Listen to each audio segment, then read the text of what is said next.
Snacking Swifters, I'm Professor John Gallagher, and let's begin setting up our Snacktacular app.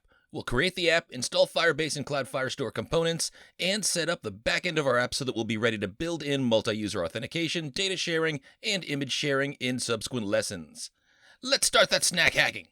Well, Swifters, if you've been following our tutorials from the beginning, these first steps are ones you've gone through several times, so I won't give you the step-by-step, but do create a new SwiftUI project in Xcode. I'm going to call mine Snacktacular UI. You don't have to add the UI, but I put mine in there to distinguish this SwiftUI version from a UIKit version that we created in my earlier course.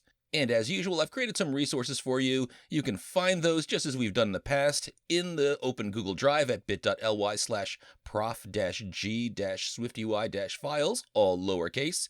And in there you'll find a logo as well as an app icon, and we'll use the logo as our launch screen as well. Now, if you're new to our series and you don't know how to set those up, you can find instructions in the first app in our semester-long playlist. If you're new, though, this Snacktacular app shouldn't be the first app that you build if you're not familiar with Swift and SwiftUI. Now, when you've got this working and set up, you should see a nice logo as a launch screen, and you've got this nice icon on your desktop. Now let's install the Firebase package into our Xcode project and set up the Firebase project in the Google Cloud Platform through our browser, and this will eventually let us provide multi-user login, data sharing, and image sharing.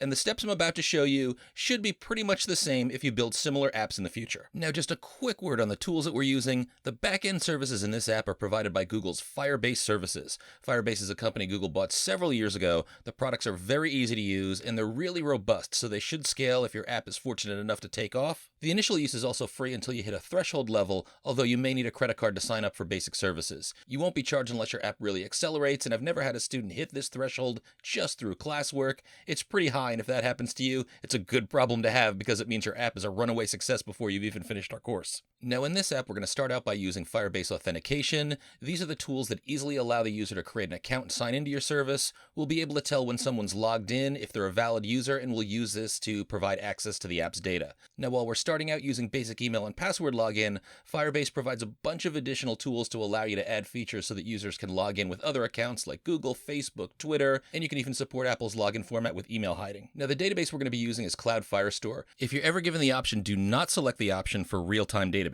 Cloud Firestore is the next-generation database Google has introduced, offering features beyond the initial Firebase database, so we're going to be using Cloud Firestore. That's the best choice. This is a NoSQL database, which is what nearly every major firm will use in social apps. It'll integrate real-time updates in your app, so if another user makes changes to data, adding a record or deleting one, those changes will be immediately pushed out to all logged-in users that have their app up. That change will happen automatically. It looks magical. It's really neat to see in action. Cloud Firestore also allows offline access in case you lose internet services, but it'll sync back up when you're reconnected. Now, Cloud Firestore itself doesn't support saving large files like images, but Google has a product for saving large files called Firebase Storage, and that integrates with Cloud Firestore. So we're going to save a pointer to every image in Firebase Storage to the Cloud Firestore database. This will be able to allow us to easily integrate the two so it seems like one experience for users, and that's the right way to go about handling images using these tools. So these are really professional products that have been refined over many years. Lots of major firms and apps use Firebase services.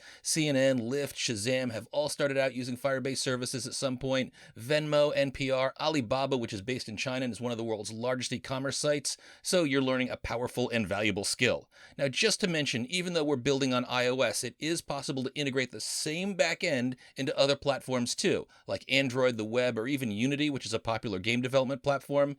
And there are lots of other services as part of the Firebase service suite that go way beyond what we're covering in this app, including machine learning services, analytics, support for A/B testing, ad integration, and a whole lot more. So now you know a little bit about this, let's set things up. Now, the first thing that we're going to do is install Google's additional Firebase packages into our Xcode app, and that'll extend Swift and SwiftUI to give us additional commands so that we can use the Firebase tools that we want. Now, to install the components we need, we're going to use the Swift Package Manager for this.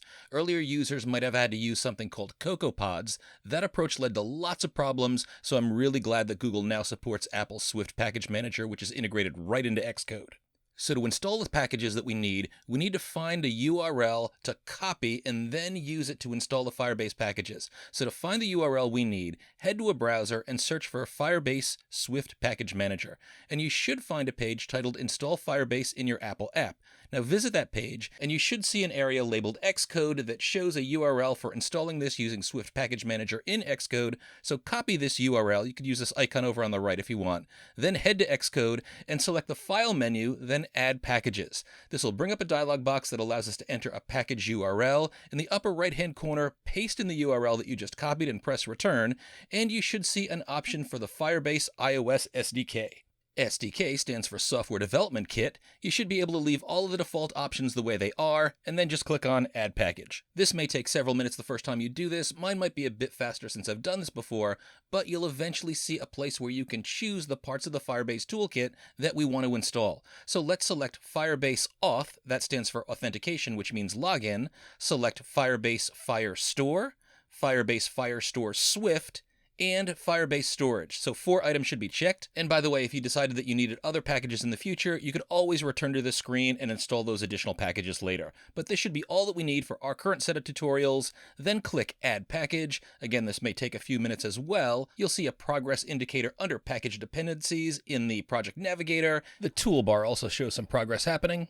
But you'll eventually see a bunch of things show up under the package dependency, and we can now proceed to ignore these. This just means that we've installed all the files in our project so we can begin to work with Firebase. Now, when you work on new projects, you're going to have to go through this exact same step. So adding Firebase using Swift Package Manager, but we won't have to do this again as long as we're working with our Snacktacular project in Xcode. So now let's head to firebase.google.com, and this is where we're going to set up the back end, or the cloud portion of our project that our app in Xcode will connect to and integrate with.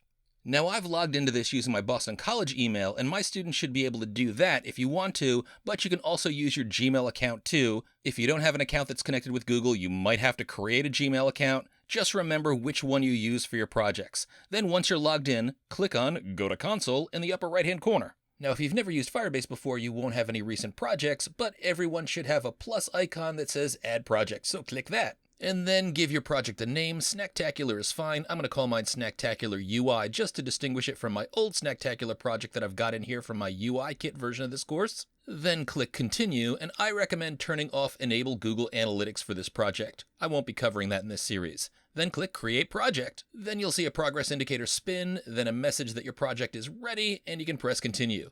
Now notice that I'm in my Snacktacular UI project, and let's set up an iOS project, so click on the iOS icon. Now under Register App, you're asked for a bundle ID. Now we can get this from Xcode, so in the Project Navigator, click the blue project icon, and now under the General tab, you can see the bundle identifier, and you used to be able to highlight and copy it here, but it seems now if you want to highlight and copy this, you've got to head to the Signing and Capabilities tab. You can highlight and copy the entire bundle identifier. It's just something that Apple uses to identify your app. It's probably something like com.yourname.theappname, then head back to the browser and paste it into the Apple bundle ID field.